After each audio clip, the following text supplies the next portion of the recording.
നമസ്കാരം. ശ്രീഭദ്ര ജ്യോതിഷത്തിലേക്ക് എല്ലാവർക്കും സ്വാഗതം. 2024 വർഷത്തെ വിഷുഫലങ്ങൾ നമ്മൾ ചർച്ച ചെയ്യുകയാണ്. ഈ വീഡിയോയിൽ നമ്മൾ പൂരിട്ടാതി, ഉത്രട്ടാതി, രേവതി ഈ 3 നക്ഷത്രക്കാരുടെ ഫലങ്ങളാണ് ചർച്ച ചെയ്യുന്നത്. 2024 ഏപ്രിൽ മാസം 13-ാം തീയതി രാത്രി 9:15 വിഷു സംക്രമം നടന്നത്. അപ്പോൾ ഈ മേട വിഷു സംക്രമം നടക്കുന്ന സമയത്തിൻ്റെ അടിസ്ഥാനത്തിലാണ് നമ്മൾ പ്രധാനമായിട്ടും വിഷുഫലം കണക്കാക്കുന്നത്. അതോടൊപ്പം തന്നെ ഗ്രഹചാര ഫലങ്ങളും കൂടെ, ഗ്രഹസഞ്ചാരം കൊണ്ടുള്ള ഫലങ്ങളും കൂടെ കണക്കിലെടുത്തിട്ടുണ്ട്. അങ്ങനെ അടുത്ത ഒരു വർഷത്തെ ഫലമാണ് നമ്മൾ കണക്കാക്കിയിട്ടുള്ളത്. അപ്പോൾ ഗ്രഹചാര ഫലങ്ങളുമായിട്ടൊരല്പം വ്യത്യാസം വിഷുഫലത്തിന് കണ്ടേക്കാം. കാരണം വിഷുഫലം എന്ന് പറയുന്നത് ഗണിച്ചെടുക്കുന്ന ഒരു പ്രത്യേക കാൽക്കുലേഷൻ്റെ അടിസ്ഥാനത്തിലാണ്. എങ്കിൽ പോലും വലിയ വ്യത്യാസങ്ങൾ വരുന്നില്ല. പക്ഷേ രണ്ടും കൂടെ കണക്കിലെടുത്താണ് ഈ കാര്യങ്ങൾ തയ്യാറാക്കിയിട്ടുള്ളത്. അപ്പോൾ ഒരുപാട് വിശദമായിട്ട് പോകാതെ നമുക്ക് നക്ഷത്രങ്ങളുടെ ഫലങ്ങളിലേക്ക് പോകാം. പൂരിട്ടാതി, ഉത്രട്ടാതി, രേവതി ഈ 3 നക്ഷത്രങ്ങളുടെ ഫലങ്ങളാണ്.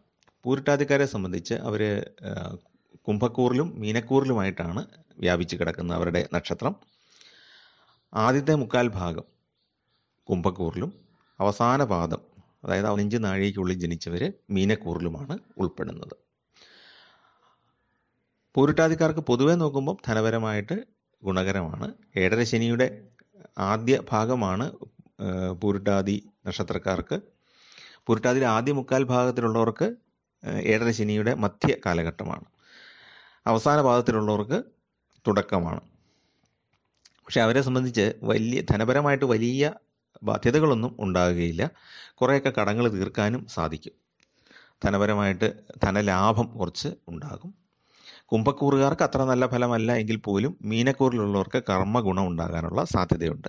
അതായത് കർമ്മം ചെയ്യുന്ന പ്രവൃത്തി മേഖലയിൽ നിന്ന് ലാഭമുണ്ടാകും. അതിലൂടെ സാമൂഹ്യമായിട്ടുള്ള അംഗീകാരവും ഗുണങ്ങളുമൊക്കെ ഉണ്ടാകും.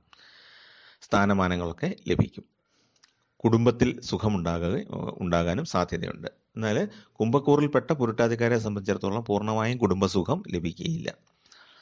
മീനക്കൂറുകാർക്ക് അധികാര ലബ്ധിക്കും സാധ്യതയുണ്ട്. വാഹനയാത്രകൾ കൂടുതലായിട്ട് വേണ്ടിവരുന്ന കാലമാണ്. ഔദ്യോഗിക രംഗത്ത് ഉയർച്ച ഉണ്ടാകും. കുംഭക്കൂറുകാരെ സംബന്ധിച്ച് ആ പ്രൊമോഷനൊക്കെ കിട്ടാൻ കുറച്ച് കാലതാമസം ഉണ്ടാകാനും സാധ്യതയുണ്ട്.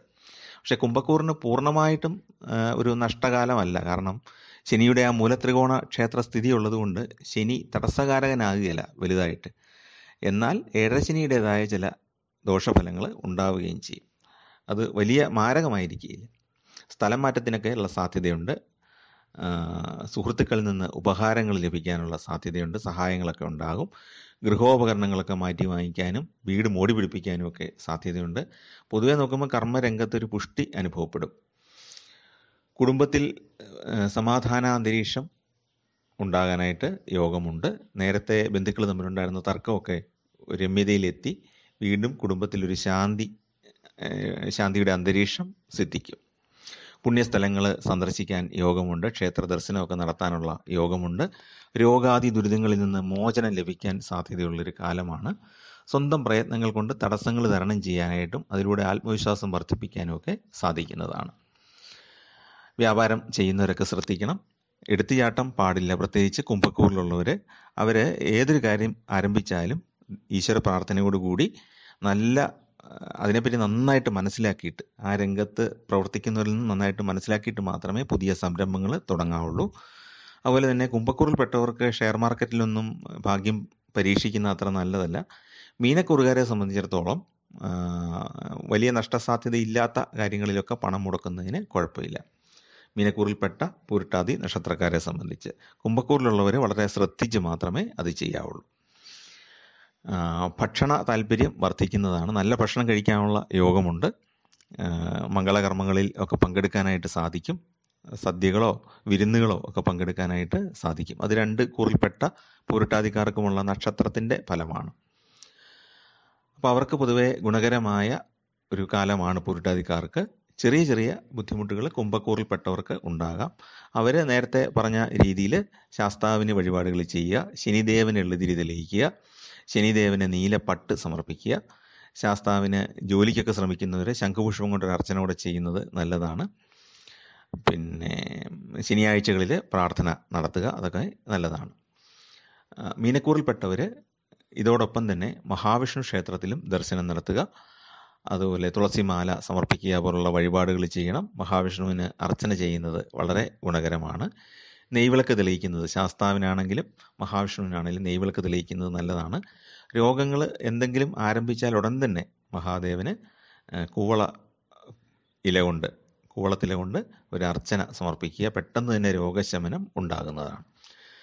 എങ്കിലും വലിയ മാനസിക പ്രയാസം ഉണ്ടാക്കുന്ന കാര്യങ്ങളൊന്നും പൂരിട്ടാതി നക്ഷത്രക്കാർക്ക് നേരിടേണ്ടി വരികയില്ല. കുംഭക്കൂറിൽപ്പെട്ടവർക്ക് ഈ ജോലി സംബന്ധിച്ച് കുറച്ച് പ്രതിസന്ധികളും യാത്ര സംബന്ധമായിട്ട് കുറച്ച് ബുദ്ധിമുട്ടുകളും ഒക്കെ ഉണ്ടാകാം. അതാണ് പ്രത്യേകതയുള്ളത്. അടുത്തത് ഉത്രട്ടാതി നക്ഷത്രക്കാരുടെ കാര്യമാണ്. ഉത്രട്ടാതി പൂർണ്ണമായിട്ടും മീനക്കൂറിൽ ഉൾപ്പെടുന്ന നക്ഷത്രമാണ്. സാമ്പത്തികമായിട്ട് അനുകൂല മാറ്റങ്ങളായിരിക്കും ഉണ്ടാകുന്നത്. ഏഴരശനിയുടെ തുടക്കമായതുകൊണ്ടുള്ള കുറച്ച് പ്രയാസങ്ങൾ ഉണ്ടായേക്കാം. എങ്കിലും നിങ്ങളുടെ പ്രാർത്ഥനകളിൽ നിന്ന് നിങ്ങൾക്ക് ഗുണം ലഭിക്കുന്നതാണ്. നിങ്ങളുടെ പ്രാർത്ഥനയിലൂടെ നിങ്ങൾക്ക് പല നേട്ടങ്ങളും ഉണ്ടാക്കാനായിട്ട് സാധിക്കും. സൗഹൃദങ്ങളിൽ നിന്നും നേട്ടമുണ്ടാകും. കഴിവുകൾക്ക് അംഗീകാരം ലഭിക്കും. വീട് മാറി താമസിക്കാനായിട്ട് ഇടയുണ്ട്. വാടക വീടൊക്കെ ആണെങ്കിൽ ഒരു വീട്ടിൽ നിന്ന് മറ്റൊരു വീട്ടിലേക്ക് മാറി താമസിക്കാനുള്ള ഒരു കാലമാണ്. വാഹന ലാഭം ഉണ്ടാകാൻ ഇടയുണ്ട്. ഒന്നിലധികം മാർഗങ്ങളിൽ കൂടെ ധനം വരാനായിട്ട് സാധ്യതയുണ്ട്. എങ്കിൽ പോലും അമിതമായ ചെലവ് നിയന്ത്രിക്കേണ്ടതാണ്. ചെലവിനുള്ള പല മാർഗങ്ങളും കൂടെ ആ സമയത്ത് ഉണ്ടാകും. പല വിധത്തിലുള്ള ആഡംബരം വേണമെന്ന് തോന്നും. എങ്കിലും നമുക്കുള്ളിലൊരു സങ്കല്പം ഉണ്ടായിരിക്കണം, ഇത്ര മതി, ഇപ്പോഴിത്ര മതി എന്നുള്ള ഒരു സങ്കല്പം ഉണ്ടായിരിക്കണം. പണം ഉണ്ടാകുന്നതനുസരിച്ച് ആ പൈസ നമ്മുടെ കയ്യിൽ സ്റ്റേബിളായിട്ട് നിൽക്കുന്നതനുസരിച്ച് നമുക്ക് ആഡംബരങ്ങൾ വർദ്ധിപ്പിക്കാം. പെട്ടെന്ന് എടുത്തിയാടി ഒരുപാട് കാര്യങ്ങൾ വാങ്ങിച്ചു കൂട്ടാതിരിക്കുന്നതാണ് നല്ലത്. ഭക്ഷണ കാര്യത്തിൽ ശ്രദ്ധ കുറയും. ഭക്ഷണം ഒന്ന് സൂക്ഷിക്കുക, നല്ല ഭക്ഷണം കഴിക്കാനായിട്ട് ശ്രദ്ധിക്കുക. പ്രണയബന്ധങ്ങൾ അംഗീകരിക്കപ്പെടും. ബന്ധുക്കൾ വിവാഹാലോചനകളൊക്കെ നടത്താനുള്ള സാധ്യതയുണ്ട്. ധനസമ്പാദനത്തിനുള്ള ആഗ്രഹങ്ങൾ വിജയിക്കുന്നതാണ്. വാക്ക് തർക്കങ്ങളിൽ പരാജയം നേരിടാനുള്ള സാധ്യതയുണ്ട്. എന്തെങ്കിലും കാര്യത്തിൽ ഒരു തർക്കമുണ്ടായാൽ അതിൽ പൂർണ്ണമായിട്ടും ഗുണകരമല്ല അനുഭവം. സാമ്പത്തിക വിഷമതകൾ ഒരു പരിധിവരെ മാറ്റാനായിട്ട് സാധിക്കും. പ്രതിസന്ധികൾ പലതും ഉണ്ടാകുമെങ്കിലും അവയെല്ലാം അതിജീവിക്കാനായിട്ട് സാധിക്കും. ജീവിത പങ്കാളിക്ക് രോഗാദി ദുരിതങ്ങൾ ഉണ്ടാകാനുള്ള സാധ്യതയുണ്ട്. ആ സമയത്ത് പ്രാർത്ഥനകളിലൂടെയും നല്ല ചികിത്സ ലഭ്യമാക്കുന്നതിലൂടെ അത് മാറ്റിയെടുക്കുക. സാഹിത്യരംഗത്തും സാമൂഹ്യ പ്രവർത്തന രംഗത്തും പ്രവർത്തിക്കുന്നവർക്ക് പ്രശസ്തി ഉണ്ടാകും. വളരെ കാലമായിട്ട് ആഗ്രഹിക്കുന്ന പല കാര്യങ്ങളും ഈ സമയത്ത് സാധിച്ചു കിട്ടും. ഈ വർഷം പുതിയ സുഹൃത്ത് ബന്ധങ്ങൾ ഉണ്ടാകും. എങ്കിൽ പോലും നന്നായിട്ട് അവരെപ്പറ്റി പഠിച്ച ശേഷം മാത്രം നമ്മുടെ കാര്യങ്ങൾ ഷെയർ ചെയ്യുക. അതുവരെ സുഹൃത്തായിട്ടിരിക്കട്ടെ, നമ്മുടെ പ്രൈവറ്റ് ആയിട്ടുള്ള ഒരു കാര്യങ്ങൾ അവരുമായിട്ട് ഷെയർ ചെയ്യേണ്ട. പുതിയ ആളുകളെ നന്നായിട്ട് മനസ്സിലാക്കിയിട്ട് മാത്രം നമ്മുടെ കാര്യങ്ങൾ അവരോട് പറഞ്ഞാൽ മതി. വിവാഹം ആലോചിക്കുന്നവർക്ക് അനുകൂല തീരുമാനം ഉണ്ടാകും. വിദ്യാർത്ഥികൾക്ക് ഉപരിപഠനത്തിനുള്ള യോഗം ഉണ്ട്. മീനക്കൂറിൽപ്പെട്ട ആളുകൾ പ്രധാനമായിട്ടും മഹാവിഷ്ണു ഭജനം ചെയ്യുന്നത് ഐശ്വര്യം ഉണ്ടാകാനായിട്ട് സഹായകരമാണ്. മഹാവിഷ്ണുവിന് വ്യാഴാഴ്ച ദിവസങ്ങളിൽ ക്ഷേത്ര ദർശനം നടത്തിയിട്ട് താമര മുട്ട് സമർപ്പിക്കുക. താമര ഇതൾ കൊണ്ടുള്ള അർച്ചന ചെയ്യുക. അതുപോലെ തന്നെ പാൽപ്പായസം സമർപ്പിക്കുക. നെയ് വിളക്ക് സമർപ്പിക്കുക. തുളസി മാല സമർപ്പിക്കുക. തുളസി പൂക്കൾ കൊണ്ടുള്ള അർച്ചന ചെയ്യുക. പിന്നെ മുഴുക്കാപ്പ് പോലുള്ള വഴിപാടുകൾ ധനമുണ്ടെങ്കിൽ ചെയ്യുന്നത് നല്ലതാണ്. ഓരോരോ ആവശ്യങ്ങൾക്ക് വേണ്ടിയിട്ടാണ് ഓരോരോ വഴിപാട് നിശ്ചയിച്ചിട്ടുള്ളത്. അപ്പോൾ അത് മനസ്സിലാക്കിയിട്ട് ഓരോരോ ക്ഷേത്രങ്ങളിലും വഴിപാട് വ്യത്യാസമുണ്ട്. അപ്പോൾ അതനുസരിച്ച് ചെയ്യുക. പിന്നെ ഗണപതി ഭഗവാന് വഴിപാടുകൾ ചെയ്യുന്നതും നല്ലതാണ്. ജോലിക്കൊക്കെ ശ്രമിക്കുന്നവർ, അതുപോലെ തന്നെ വിവാഹം ആഗ്രഹിക്കുന്നവർ, ഒരു പ്രത്യേക വ്യക്തിയെ വിവാഹം കഴിക്കണം എന്ന് ആഗ്രഹിക്കുന്ന അങ്ങനെ വിവാഹാലോചന നടത്തുന്ന ആളുകൾ ഗണപതി ഭഗവാനും കൂടെ വഴിപാട് ചെയ്യുന്നത് ഗുണകരമാണ്. അതോടൊപ്പം തന്നെ ശാസ്താവിനെ വഴിപാട് ചെയ്യുക. ഏഴരശനിയുടെ തുടക്കമാണ്. ശാസ്താവിന് വഴിപാട് ചെയ്യുന്നതും ഹനുമാൻ സ്വാമിക്ക് വഴിപാടുകൾ ചെയ്യുന്നതും ശനിദോഷം മാറ്റാൻ വളരെ ഗുണകരമാണ്. പിന്നെ കുടുംബദേവതയ്ക്ക് നിങ്ങളുടെ പിറന്നാൾ ദിവസം ഒരു പിടി നാണയം സമർപ്പിക്കുക. ധനപരമായിട്ട് നല്ല ഐശ്വര്യം ഉണ്ടാകാൻ വളരെ നല്ലതാണ്. ഒരു പട്ടും ഒരു പിടി നാണയം എണ്ണാതെ എടുത്തു വെച്ചിട്ട്, എണ്ണി നോക്കരുത്, ഒരു പിടി നാണയം കൂടെ ആ പട്ടിൽ വെച്ച് അല്ലെങ്കിൽ പട്ടിനകത്ത് കെട്ടി നടയ്ക്കൽ സമർപ്പിക്കുക. അതാണ് പിടിപ്പണം എന്ന് പറയുന്ന വഴിപാട് സമർപ്പിക്കുന്നത് വളരെ ഗുണകരമാണ്. ശനിയാഴ്ചകളിൽ നീരാഞ്ജനം സമർപ്പിക്കുന്നത് നല്ലതാണ്. ശാസ്താവിന് നീരാഞ്ജനം ചെയ്യുന്നത് നല്ലതാണ്. ചില നവഗ്രഹ ക്ഷേത്രങ്ങളിൽ ശനിദേവന് നീരാഞ്ജനം ചെയ്യാറുണ്ട്. അതും ചെയ്യുന്നത് ശനിദോഷം മാറാനായിട്ട് ഏറ്റവും നല്ലതാണ്. ഹനുമാൻ സ്വാമിക്ക് വെറ്റിലമാല സമർപ്പിക്കുന്നത് വിദ്യാതടസ്സങ്ങളിൽ നിന്നൊക്കെ മോചനം കിട്ടാനായിട്ട് ഏറ്റവും ഗുണകരമാണ്. അപ്പോൾ അതും നമുക്ക് ചെയ്യാവുന്നതാണ്. അടുത്തത് രേവതി നക്ഷത്രക്കാരുടെ ഫലമാണ്. രേവതി നക്ഷത്രക്കാർക്ക് 7.5 ശനിയുടെ തുടക്കമാണ്. മീനക്കൂറിൽ വരുന്ന നക്ഷത്രമാണ്. എങ്കിലും വിഷുഫലം നോക്കുമ്പം പൊതുവെ ഗുണകരവുമാണ്. പല കാര്യങ്ങളും സാധിച്ചു കിട്ടുന്ന ഒരു വർഷമാണ് ഇത്. പൊതുപ്രവർത്തനത്തിൽ ഏർപ്പെട്ടിട്ടുള്ളവർക്ക് നല്ല വിജയം ലഭിക്കുന്ന ഒരു കാലമാണ്. വിദേശയാത്രയ്ക്ക് യോഗമുണ്ടാകും. ഏറ്റവും കുറഞ്ഞത് നമ്മുടെ സംസ്ഥാനം വിട്ട് മറ്റൊരു സ്ഥലത്തേക്ക് യാത്ര ചെയ്യാനുള്ള യോഗം, ടൂറുകളോ കണ്ടക്റ്റഡ് ടൂറാകാം, അതുപോലെ തന്നെ മറ്റു സുഹൃത്തുക്കളുമായിട്ടോ അടുത്ത ബന്ധുക്കളുമായിട്ട് ഇഷ്ടപ്പെട്ട ആൾക്കാരുമായിട്ടൊക്കെ ചേർന്ന് പല വിധത്തിലുള്ള യാത്രകൾ ചെയ്യാൻ സാധ്യതയുണ്ട്. തീർത്ഥാടനങ്ങൾ നടത്താൻ പറ്റും പുണ്യസ്ഥലങ്ങളിലോട്ടൊക്കെ. ആഡംബര വസ്തുക്കൾക്കായിട്ട് പണം ചെലവിടും. കലാരംഗത്ത് പ്രവർത്തിക്കുന്നവർക്ക് പ്രശസ്തി കിട്ടുന്ന കാലമാണ്.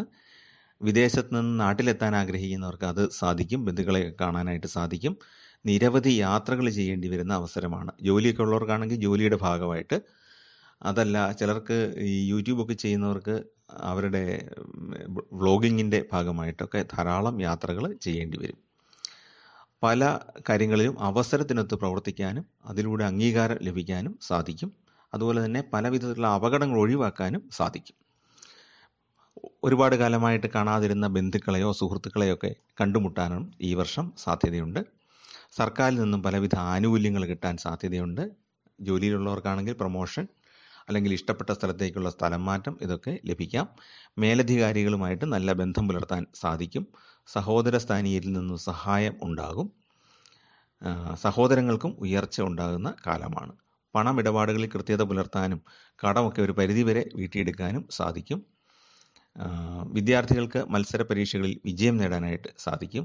വിവാഹ കാര്യത്തിൽ ഉചിതമായ ബന്ധങ്ങൾ ലഭ്യമാക്കാൻ സാധിക്കും. കർമ്മരംഗം പൊതുവെ പുഷ്ടിപ്പെടും. പുതിയ ആളുകൾ നമ്മുടെ ജീവിതത്തിലേക്ക് കടന്നു വരാൻ സാധ്യതയുണ്ട്. അപ്പോൾ അവരെ നന്നായിട്ടൊന്ന് പഠിച്ച ശേഷം മാത്രം അവരെ നമ്മുടെ ജീവിതത്തിലേക്ക് ഉൾപ്പെടുത്തുക. അത് ആരുമാകട്ടെ, പുതിയ ബന്ധുക്കൾ കല്യാണം കഴിച്ച് നമ്മുടെ കുടുംബത്തിലേക്ക് വരുന്നവരാണെങ്കിലും പുതിയതായിട്ട് പരിചയപ്പെടുന്ന സുഹൃത്തുക്കളൊക്കെ ആണെങ്കിലും അവരുടെ സ്വഭാവം നന്നായിട്ട് മനസ്സിലാക്കിയ ശേഷം മാത്രം അവരുമായിട്ട് കാര്യങ്ങൾ ഷെയർ ചെയ്യുക. അവരുമായിട്ട് വ്യാപാര ബന്ധങ്ങൾ അല്ലെങ്കിൽ സാമ്പത്തിക ഇടപാടുകളൊക്കെ ചെയ്യുന്നത് അവരെ നന്നായിട്ട് മനസ്സിലാക്കിയ ശേഷം മാത്രം ചെയ്യുക. അല്ലെങ്കിൽ അബദ്ധങ്ങൾ സംഭവിക്കാൻ സാധ്യതയുണ്ട്. വിദേശയാത്ര കൊണ്ട് നേട്ടമുണ്ടാകും. ഇരുചക്ര വാഹനം അല്ലെങ്കിൽ പൊതുവെ പറഞ്ഞാൽ വാഹന യോഗം ഉണ്ടാകും. ഇരുചക്ര വാഹനം വാങ്ങാനുള്ള സാധ്യത ഉണ്ട്. സന്താന ഗുണം ഉണ്ടാകും. നല്ല സൽസന്താന യോഗം ഉള്ള കാലമാണ്. ഊഹക്കച്ചവടങ്ങളിൽ വിജയമുണ്ടാകും. ഭൂമി ഇടപാടിൽ നിന്നും ലാഭം ഉണ്ടാകാനുള്ള സാധ്യതയും ഉണ്ട്. അപ്പോൾ ഏതൊരു കാര്യം ചെയ്താലും അവർ ഗണപതി ഭജനവും മഹാവിഷ്ണു ഭജനവും ചെയ്യുന്നത് നല്ലതാണ്. രേവതി നക്ഷത്രക്കാർ രാവിലെ ഉദയസമയത്ത് സൂര്യദേവനെ പ്രാർത്ഥിക്കുന്നത് വളരെ ഗുണകരമാണ്. അതുപോലെ തന്നെ രാവിലെ എഴുന്നേറ്റ് നിലവിളക്ക് തെളിയിച്ച് പ്രാർത്ഥിക്കുന്നത് നല്ലതാണ്. രാവിലെ നിലവിളക്ക് തെളിയിക്കുക, അതുപോലെ തന്നെ സന്ധ്യയ്ക്ക് നിലവിളക്ക് തെളിയിക്കുക. 2 നേരം വീട്ടിൽ നിലവിളക്ക് തെളിയിക്കുന്നത് വളരെ ഐശ്വര്യപൂർണ്ണമാണ്. അപ്പോൾ ഈ ഒരു വർഷം നമുക്ക് ഈ ഗുണാനുഭവങ്ങൾ വർദ്ധിക്കാനായിട്ട് അത് ഗുണപ്പെടും. അപ്പോൾ ഗണപതി ഭഗവാനെ പ്രാർത്ഥിക്കുക, ആദിത്യനെ പ്രാർത്ഥിക്കുക, വിഷ്ണു ഭഗവാനെ പ്രാർത്ഥിക്കുക. അവരുടെ രാശിനാഥൻ അല്ലെ കൂറിൻ്റെ നാഥൻ എന്ന് പറയുന്നത് വിഷ്ണു ഭഗവാനാണ്. അപ്പം വിഷ്ണു ഭഗവാന്റെ ക്ഷേത്രങ്ങളിൽ ദർശനം നടത്തുക. അർച്ചനകൾ, നെയ്വിളക്ക്, തുളസി മാല, തുളസിപ്പൂക്കൾ കൊണ്ട് അർച്ചന, ഇതൊക്കെ സമർപ്പിക്കുക. നവഗ്രഹ ക്ഷേത്രത്തിൽ വ്യാഴത്തിന് മഞ്ഞപ്പൂക്കൾ കൊണ്ട് അർച്ചന ചെയ്യുക, മഞ്ഞപ്പട്ട് സമർപ്പിക്കുക. ഇതൊക്കെ ഗുണകരമാണ്. അതുപോലെ തന്നെ നമ്മുടെ ആരോഗ്യ പ്രശ്നങ്ങൾ എന്തെങ്കിലും ഉണ്ടായാൽ ഉടൻ തന്നെ മഹാദേവന് വഴിപാട് ചെയ്യുന്നത് നല്ലതാണ്. അർച്ചനകൾ മാത്രം ചെയ്താലും മതി. ഒരുപാട് ചിലവേറിയ വഴിപാടുകൾ ചെയ്യേണ്ട കാര്യമില്ല. അതൊരിക്കലും ഞാൻ പ്രോത്സാഹിപ്പിക്കുന്നില്ല. നമുക്ക് ചെയ്യാവുന്ന അർച്ചനകൾ, വിളക്ക് തെളിയിക്കൽ, എണ്ണവിളക്കോ നെയ്വിളക്കോ ഒക്കെ തെളിയിക്കുക. ഇതൊക്കെയാണ് പ്രധാനമായിട്ടും നമുക്ക് ചെയ്യാവുന്ന കാര്യങ്ങൾ. പിന്നെ ഈ പറഞ്ഞ പോലെ തന്നെ തുളസിമാല പോലുള്ള ചെറിയ വഴിപാടുകൾ, താമരമുട്ട്, ഒക്കെ ഉള്ള ചെറിയ വഴിപാടുകൾ. കുറച്ചുകൂടെ നമ്മൾ വിശേഷ ദിവസങ്ങൾ വല്ലതും ഉണ്ടെങ്കിൽ പാൽപ്പായസം സമർപ്പിക്കുന്നതൊക്കെ നല്ലതാണ്. അപ്പോൾ ഇതാണ് പൂരിട്ടാതി, ഉത്രട്ടാതി, രേവതി ഈ 3 നക്ഷത്രക്കാരുടെ ഫലങ്ങളായിട്ട് പറയാനുള്ളത്. നിങ്ങൾക്ക് ഈ ചാനൽ പറയുന്ന കാര്യങ്ങൾ ഇഷ്ടപ്പെട്ടെങ്കിൽ ദയവായിട്ടൊന്ന് സബ്സ്ക്രൈബ് ചെയ്യുക. നിങ്ങളുടെ സുഹൃത്തുക്കൾക്കും പരിചയക്കാർക്കും ഒന്ന് ഷെയർ ചെയ്ത് കൊടുക്കാനും അഭ്യർത്ഥിക്കുന്നു. എല്ലാവർക്കും ഈശ്വരാനുഗ്രഹം ഉണ്ടാകാനായിട്ട് പ്രാർത്ഥിക്കുന്നു. എല്ലാവർക്കും നമസ്കാരം.